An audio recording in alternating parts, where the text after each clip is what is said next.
Assalamualaikum warahmatullahi wabarakatuh. Bagaimana kabarnya soleh-solihah kelas 3 SD Pusri? Semoga semuanya tetap sehat selalu ya, dan selalu dalam lindungan Allah Subhanahu wa Ta'ala. Amin ya Rabbal Alamin. Alhamdulillah, hari ini kita akan mulai belajar kembali. Sebelum mulai belajar, alangkah baiknya marilah kita berdoa terlebih dahulu. Bismillahirrahmanirrahim. Rabbi zidni ilma warzuqni fahma. Amin. Alhamdulillah, kita sudah berdoa. Semoga Allah memberikan kemudahan kepada kita semuanya. Di video kali ini, Bu Irma akan menjelaskan mata pelajaran Pendidikan Agama Islam dan Budi Pekerti kelas 3, bab 4, makna sholat, pada halaman 36 di buku paket. Mohon diperhatikan baik-baik ya anak-anak. Adapun tujuan pembelajaran kita kali ini adalah: 1. Anak-anak dapat menjelaskan makna sholat sebagai wujud pemahaman dalam surah Al-Kautsar. 2. Anak-anak dapat menjelaskan nikmat yang Allah berikan kepada kita dan cara bersyukur atas nikmat yang Allah berikan.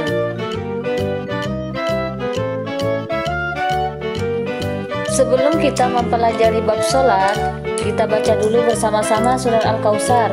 Ditirukan ya anak-anak. Wahid, Isnin, Salasa. Bismillahirrahmanirrahim.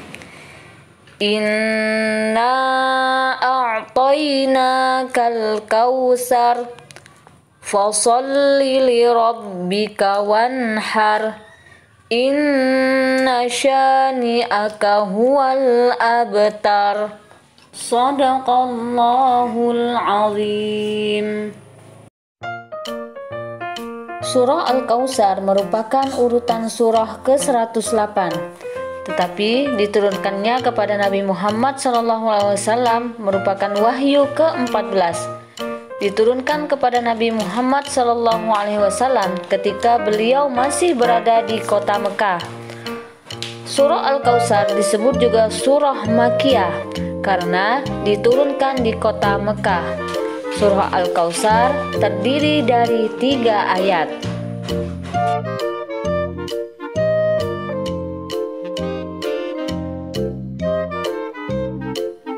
Alhamdulillah, kita sudah membaca bersama-sama surah Al-Kautsar.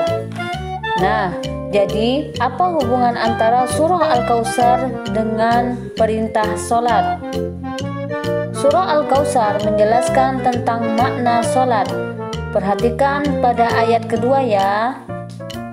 Nah, ayat kedua surah Al-Kautsar berbunyi, "Maka laksanakanlah sholat karena Tuhanmu dan berkurbanlah sebagai ibadah mendekatkan diri kepada Allah." Nah, di sini Allah menjelaskan bahwa sholat dan berkurban itu merupakan ungkapan syukur kepada Allah yang telah memberikan kenikmatan. Jadi, apa arti sholat itu? Nah, sholat menurut bahasa artinya berdoa.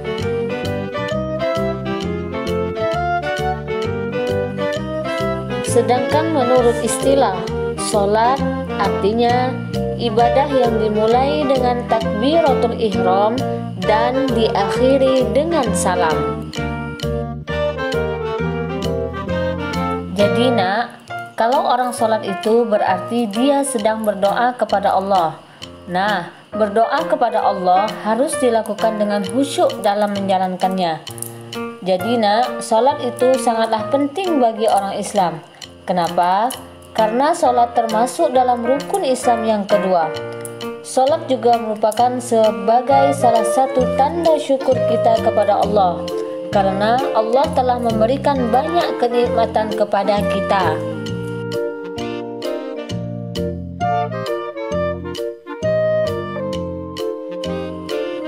Nah, apa saja nikmat yang telah Allah berikan kepada kita? Ya, salah satunya sekarang badan kita yang sehat sekarang. Alhamdulillah, Allah masih memberikan kita kesehatan meskipun sekarang ini sedang terjadi wabah pandemi corona.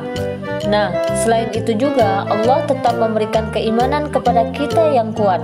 Allah memberikan kita rezeki yang banyak dan Allah memberikan kita akal yang sehat. Allah memberikan banyak lagi kenikmatan lain kepada kita. Jadi, apa yang harus kita lakukan atas nikmat yang telah Allah berikan kepada kita? Nah, salah satunya adalah dengan sholat.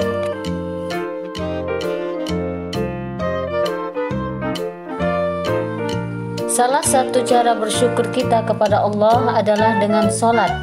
Jadi, apakah sholat itu memberatkan, nak? Tidak ya.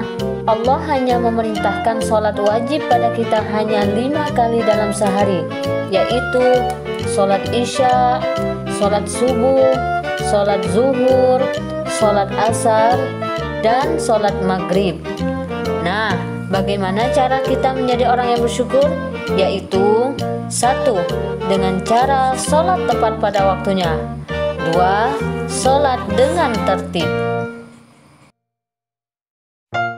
Oke, sebelum kita akhiri pelajaran kita hari ini, Bu Irma mau mengingatkan kembali ya untuk anak-anak agar sholat tepat pada waktunya dan sholat 5 waktu dengan tertib. Anak yang solih dan solihah, demikian tadi pembahasan singkat pada pertemuan kali ini tentang sholat. Semoga bermanfaat dan kita bisa bertemu kembali pada pembahasan yang kedua, yakni gerakan dan bacaan sholat. Bu Irma akhiri, wassalamualaikum warahmatullahi wabarakatuh.